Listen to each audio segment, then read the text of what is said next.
Normalmente, quando a gente pensa em fazer uma atividade diferente, né, uma atividade que não é tão comum, por exemplo, se eu falar que eu vou fazer musculação, não é? Qual é o problema de fazer musculação? Nenhum. Tia Ju, tem vergonha de falar que vai fazer musculação? Não. Nenhum, né?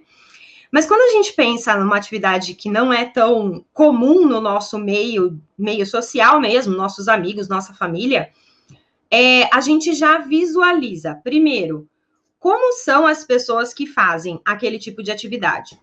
Então, por exemplo, eu vou contar uma coisa para vocês agora. Não tinha contado ainda, hein? Vou contar para vocês. Em setembro de 2020, eu decidi que eu queria mudar o meu corpo. Eu já estava com 40 anos e estava começando a me incomodar, que eu estava começando a engordar demais para mim, tá? Para mim, eu estava engordando e eu não estava conseguindo perder. Antigamente, eu fazia um pouquinho de dieta ali, já perdia rapidinho. Depois dos 40, parece que o relógio funciona de jeito diferente. E aí, eu comecei a perceber que eu não estava conseguindo mais controlar o meu peso. E eu resolvi fazer alguma coisa, né? Então, aí eu resolvi voltar para minha dieta low carb, que eu já fiz há muito tempo, tal, fazia há muito tempo, e fazer academia. E eu comecei a fazer academia. Primeiro mês foi bem legal, eu comecei a ver diferença no meu corpo. Depois, não mais. Depois estagnou e voltou de novo a ficar do mesmo jeito. Parecia que eu não estava fazendo porcaria nenhuma da vida. E meio a pandemia e tudo mais, né? E aí eu falei assim, não, eu preciso fazer alguma outra coisa, porque só a academia em si não tá me ajudando, né? Então a gente estava em pandemia, eu não estava fazendo aula de balé, por mais que eu dou aula de balé, eu não estava fazendo.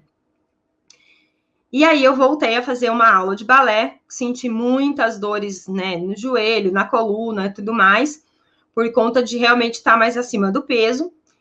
E na minha cabeça, sempre passava uma coisa assim, tipo, cara, tem atividades que eu jamais vou fazer na minha cabeça. E aí vem o tapão, né? Né, tia?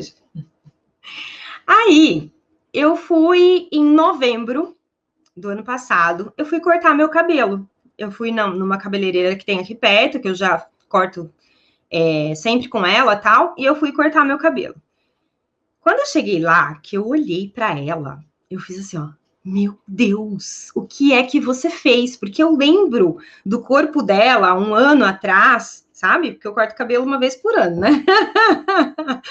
E aí eu lembro do corpo dela um ano atrás, e eu falei, gente, que loucura, que eu, sabe, magra, com os braços definidos, assim, eu falei, caraca. E ela tem, acho que é 58 anos, se eu não estiver enganada. E eu falei, meu Deus, eu quero chegar nos meus 58 anos assim. E como que ela conseguiu mudar tanto o corpo dela em um ano? E comecei a conversar com ela. E ela começou a me contar que ela estava acompanhando com um nutrólogo, né? E fazendo a dieta lá bonitinha, acompanhada, tal. E que ela estava fazendo uma atividade. E essa atividade se chama CrossFit. Na hora, eu olhei e falei, ferrou, porque CrossFit eu nunca vou fazer. Sim, na minha cabeça. E aí ela começou a falar, tal, da rotina. E eu comecei a perguntar como que era o CrossFit. Ela começou a falar. Cara, falei, gente, acho que eu vou fazer esse negócio. Eu vou fazer CrossFit. Fui fazer CrossFit. Me apaixonei. Né, Tia Ju? Me apaixonei, arrastei Tia Ju comigo. Me apaixonei por CrossFit. Ó, que loucura. Uma bailarina fazendo CrossFit. Me apaixonei por CrossFit. E fiz CrossFit, estou fazendo desde janeiro. Agora eu parei, dei uma paradinha por conta da pandemia mesmo, né? Mas eu estava fazendo. Só que, quando eu comecei a fazer, eu não contei para ninguém que eu estava fazendo. Você contou para alguém, Tia Ju? Demorou um pouquinho. Demorou um pouquinho, né? Eu não contei para ninguém que eu estava fazendo. Por quê? Na minha cabeça, passava assim, cara, eu vou falar para as pessoas que eu estou fazendo CrossFit machuca, né? Não, é o primeiro pensamento. CrossFit machuca. As pessoas vão achar que eu vou ficar musculosa, né? Que eu vou ficar com um corpo mais masculino. Não, eu não vou contar para ninguém. Eu tive vergonha de falar que eu ia fazer CrossFit, de falar que eu estava fazendo CrossFit, tá? E Depois de lá para fevereiro, depois de um mês que eu estava fazendo, aí eu falei, quer saber? Ninguém paga minhas contas, né? Ninguém paga minhas contas, ninguém tem nada a ver com isso. E aí eu comecei a contar para algumas pessoas mais próximas que eu estava fazendo CrossFit, mesmo porque meu corpo começou a mudar e as pessoas começaram a perguntar o que eu estava fazendo. E aí eu fui acompanhar com o nutrólogo também e tudo mais. Então eu tô desde fevereiro acompanhando com o nutrólogo, desde janeiro fazendo CrossFit. E, gente, é impressionante como a gente cria mitos na nossa cabeça. Primeiro que o CrossFit machuca, né? Eu sou fisioterapeuta, tá? E eu sou eu tenho hérnia de disco, eu tenho condromalácia, e eu sou muito ligada no que é que pode me machucar e o que é que não, né? E quando eu fui fazer, graças a Deus, assim, eu tô fazendo num lugar que o professor é muito bom mesmo, ele entende de biomecânica, ele explica por que que o movimento, você não deve jogar o tronco para frente para fazer X, sim, enfim. E antes que vocês fiquem desesperados, eu não pego peso não, tá? Eu sou bem água com açúcar no CrossFit, né, Tia Jo? Mas qual é o barato do negócio? Eu imaginava que CrossFit era pegar aqueles pesos, ficar levantando. Eu imaginava que na hora que eu chegasse lá no CrossFit, ele ia me obrigar a ficar pulando naquelas caixas, ficar me pendurando nas argolas e tudo mais. E eu imaginava que as pessoas fossem me olhar com um olhar diferente na hora que eu falasse que eu estava fazendo CrossFit. Sim? A primeiro momento, eu sei que vem um choque, como eu imagino que vocês devam ter ficado um pouco chocadas na hora que eu falei que estou fazendo CrossFit, né? O primeiro momento, vem um choquezinho, você fala, como assim?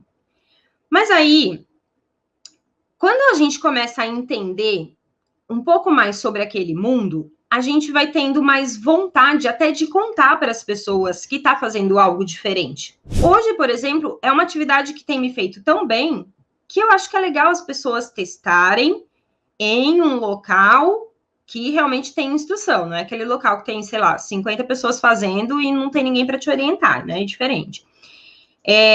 Mas, enfim, quando a gente começa a fazer balé, é a mesma coisa, tá? Você vai começar, você vai ter vergonha de falar que tá fazendo, você vai ter vergonha de fazer um coque, você vai ter vergonha de colocar um colã, você vai ter vergonha de ir na loja comprar uma sapatilha e falar que é para você, tá?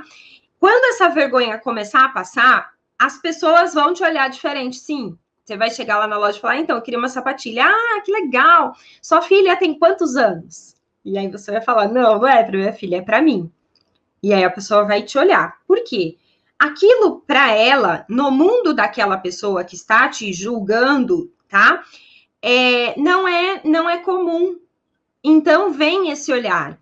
Quando a gente entende que a partir do momento que você fala, eu estou fazendo balé, eu sou bailarina, eu vim comprar uma sapatilha, isso desperta em outras pessoas o porquê não, né?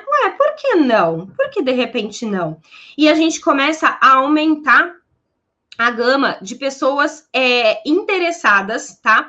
Em fazer balé de repente. Em pessoas que começam a olhar para o balé com outros olhos.